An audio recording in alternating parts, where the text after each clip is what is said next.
Good morning. I hope you had a nice holiday yesterday, holiday celebration, and that you're carrying some of that energy into the start of your week. It's December 26th, and I'm going to do the reading from the Golden Present here. Teachings by Swami Satchidananda. And this is one of the longer ones. I just opened this to see this, and I'm typically when I share this when I'm teaching a class, and I see one this long, I'm like, nope, not going to read this today, just because it's long, and I'm limited with time, and so that extra minute or two is just takes away from the rest of the class that I'll teach, the Hatha class. So, but for this, I'm committed to reading from this for one whole year. So I'm going to read it. December 26th. Poverty is in the heart. Poverty is in the heart. You don't own anything because you didn't bring anything with you when you came. And you are not going to take anything with you when you go. It is all given to you by God. When you have emptied your mind of ownership, that is renunciation or poverty. I will give you a small illustration. That's Swami Satchidananda is going to share this story. Once King Janaka was studying under a great sage. He used to leave the palace and go to the hermitage and sit with all the other students to study the scriptures under the guidance of a swami. It seemed to the other students, however, that the teacher was treating the king a little specially. Naturally, they became jealous, so they were gossiping. The sage knew what was happening, but he allowed it to continue for a while. Ordinarily, in those days, in the hermitages, the swamis used to sit and teach under a tree. One hermitage happened to be on the outskirts of the king's palace. One day the swami created the illusion that the palace was on fire. The ministers and servants from the palace came running, saying that the palace was on fire and the fire was spreading. Immediately all the students got up and ran. But Janaka, the king himself, was just sitting there contemplating on what the teacher was saying.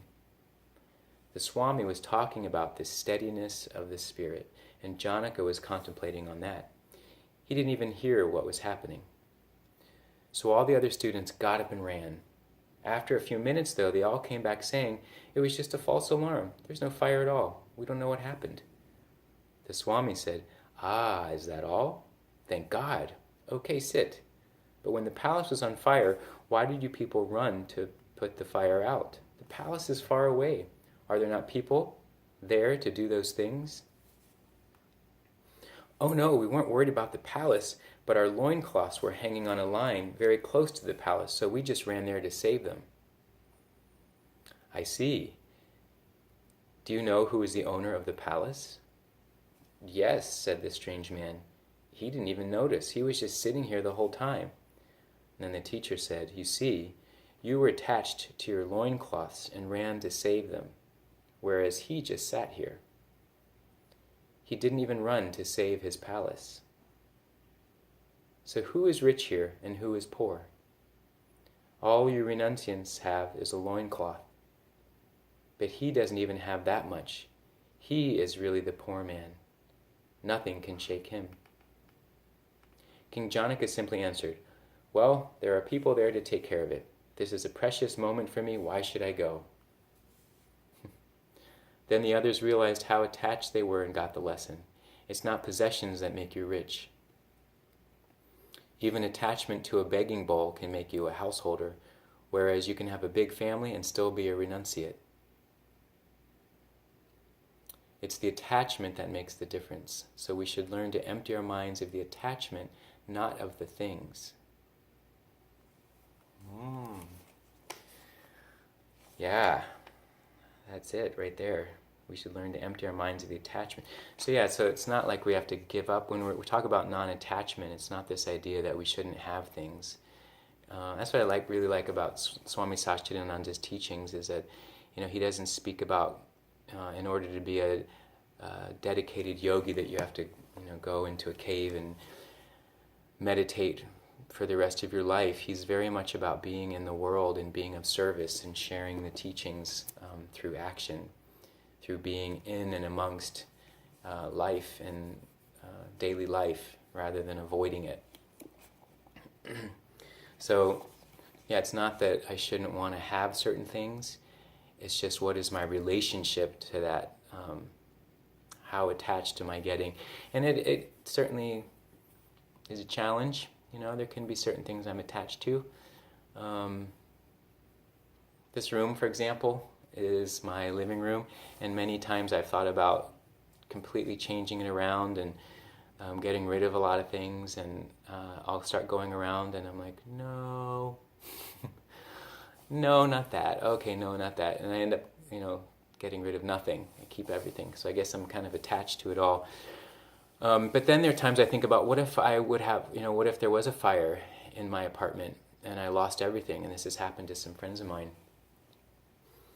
Can I think in that way when I start going around the room to want to release myself from some of these possessions? Do I really need them? Am I just holding on to them because they hold a memory? I mean, actually, this easel, I have an easel over here, and it has a painting on there that I started 5 years ago. And I keep holding on to the idea that I'm going to get back into it. So I am attached to that, and that's something I'm actually okay with at the moment. So what I've also learned along this journey is that I don't have to force myself into a place of discomfort when I guess and if I'm not ready. I need to do it in a way that's mindful and honors my process, but that I'm conscious of it. So I think the more challenging place would be if I was unconscious of my attachments, but I do kind of review them. Attachments to things, to objects, to people, to status. You could say I'm attached to doing these videos right now, and honestly, even though it's a little uncomfortable, and I have conversations with myself about what these are about, I also know that I'm having this human experience. I'm a spiritual being having a human experience, and I'm just called to certain things, drawn to certain actions to take. And yeah, I just do my best to review that purpose and